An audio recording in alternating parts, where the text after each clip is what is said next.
হারামের সূচনাটাও হারাম। কোন বেগানা নারীর দিকে তাকিয়ে থাকা হারাম হওয়ার কথা ছিল না, কিন্তু যেহেতু এই তাকানোটা এক সময় জিনার দিকে নিতে পারে, তাই এই তাকানোটা কেউ হারাম করেছে কে? আন-নাযার, এই দৃষ্টিটা বড় ভয়ঙ্কর। আল্লাহর হাবিব সাল্লাল্লাহু আলাইহি ওয়াসাল্লাম বলেছেন, আন-নাযার সাহামুন মাসমুমুন মিন সিহামি ইবলিস। এই দৃষ্টি, লাগামহীন দৃষ্টি, শয়তানের বিষ মাখানো তীরবানের মধ্যে থেকে একটা ভয়ঙ্কর তীর। এই তীর দিয়ে শয়তান যুবকদেরকে কাবু করে ফেলে। ডাইরেক্টলি শারীরিক সম্পর্কের দিকে কেউ যায় না। প্রথমে বদনজর, প্রথমে কি কথা কয় না, গলার সাউন্ড এখন কমে আসছে, এখন বিপরীতে ঘা পড়তেছে, তো এখন আর সাউন্ড নাই। প্রথমে শুরু হয় কি দিয়ে? বদনজর, লাগামহীন নজর। তারপরে মুচকি হাসির বিতরণ, চোখে চোখে কথা হয়, আচ্ছা না নাই? হাসি বিতরণ হয়, মোবাইল নাম্বার আদান প্রদান হয়, ফেসবুকের আইডি শেয়ার হয়, তারপরে রাত জেগে কম্বলের নিচে চ্যাটিং ফ্যাটিং আছে না নাই? তারপরে চলে আসে 14ই ফেব্রুয়ারি, বিশ্ব বেহায়া দিবস, ঠিক কিনা?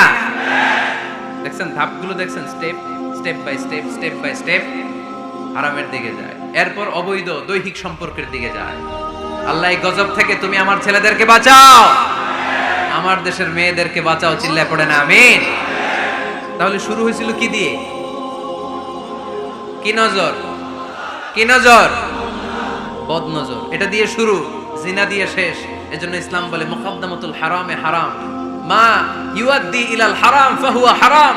যেটা হারামের দিকে তোমাকে ধীরে ধীরে গ্রাজুয়ালি পৌঁছে দিবে, ওটাকেও হারাম ঘোষণা করেছে কে?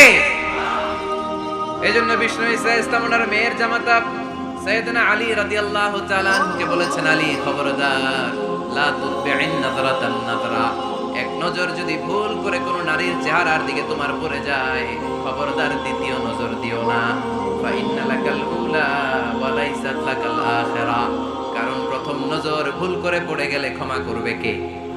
কিন্তু তার সৌন্দর্য উপভোগের জন্য বারবার তার দেহের দিকে তাকালে, বারবার তার চেহারার দিকে তাকালে আমলনামাটা গুনাহ দিয়ে ভর্তি করে দিবে কে? আল্লাহ চেক এন্ড ব্যালেন্স করেছেন। পুরুষদেরকেও বলেছে চোখ নামাও, কুল্লিল মুমিনিনা ইয়াগুদ্দু মিন আবসারিহিম, lower your gaze, lower your eyesight.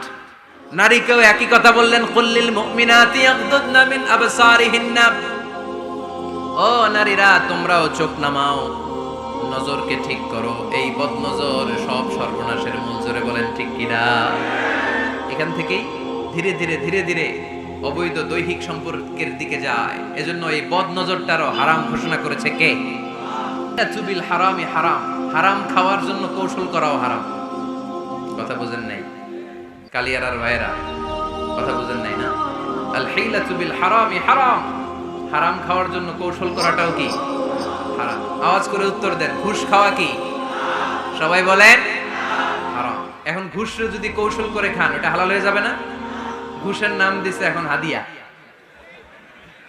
ঘুষের নাম কি? আবার ঘুষের নাম দিছে বকশিস,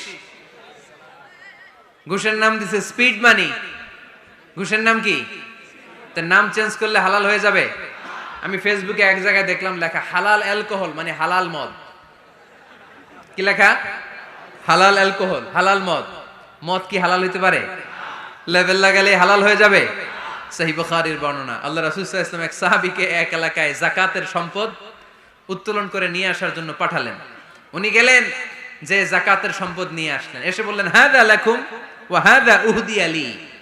সহিহ বুখারীর বর্ণনা, আল্লাহ রাসূল সাল্লাল্লাহু আলাইহি ওয়াসাল্লামের কাছে এসে বললেন, এই যে ছাগল গরু দেখতে পাচ্ছ, এগুলো আমি যাকাতের সুপারভাইজার হিসেবে ওই এলাকা থেকে উত্তোলন করে এনেছি। এগুলো বাইতুল মালের, আর এগুলো আমার। এগুলো আল্লাহ রাসূল সাল্লাল্লাহু আলাইহি ওয়াসাল্লাম রেগে গেলেন। আল্লাহর হাবিব সাল্লাল্লাহু আলাইহি ওয়াসাল্লাম বললেন, এগুলো তোমার, এগুলো পাইলা কেমনে? সে বললে, এগুলো আমারে হাদিয়া দিছে। বিশ্বনবী বললেন, তুমি যদি ওই এলাকায় না যেতা, তোমার ঘরে বসে থাকতা, তোমারে হাদিয়া দিত নাকি? কয় না। বিশ্বনবী বললেন, এইটার নামই ঘুষ। এইটার নাম কি? কারণ ওরা তোমাকে হাদিয়া দিছে এই কারণে, তুমি যখন যাকাতের হিসাব করবা, তুমি যেন নাদুস নুদুস ছাগলগুলো নিয়ে না আসো, তুমি যেন বড় সাইজের ওটগুলো নিয়ে না আসো, তুমি যাতে যাকাতের হিসাব করতে যে একটু ছাড় দাও, ওদেরকে একটু সুযোগ দাও, ওদেরকে আলাদা অ্যাডভান্টেজ দাও, এক্সট্রা প্রিভিলেজ দাও, এজন্য আগেই তোমারে হাদিয়ার নামে ঘুষ দিয়ে বশ করে রেখেছে। চিল্লায় বলেন ঠিক কিনা? হাদিয়ারে, ঘুষকে হাদিয়ার লেভেল লাগালে, ঘুষকে বকশিসের লেভেল লাগালে এই ঘুষ কখনো জায়েজ হতে পারে না। এজন্য হারাম খাওয়ার জন্য কৌশল করাও কি হারাম। আমি প্রায় একটা উদাহরণ দেই, ব্যবসায়ীরা মাঝে মাঝে এই কাজটা করে। এক গরু ব্যাপারী, কি ব্যাপারী? গরু ব্যাপারী থাকলে আবার রাগ করেন না, সবাই আবার এরকম না। তো উনি গরু বিক্রি করবে, হাটে নিয়ে যাবে গরুটা। তো বাসায় বউরে বলতেছে, বউ গরুর একটা দাম ক। বউ কয় কত কমু? 40,000। বউ কয় কইলাম 40,000।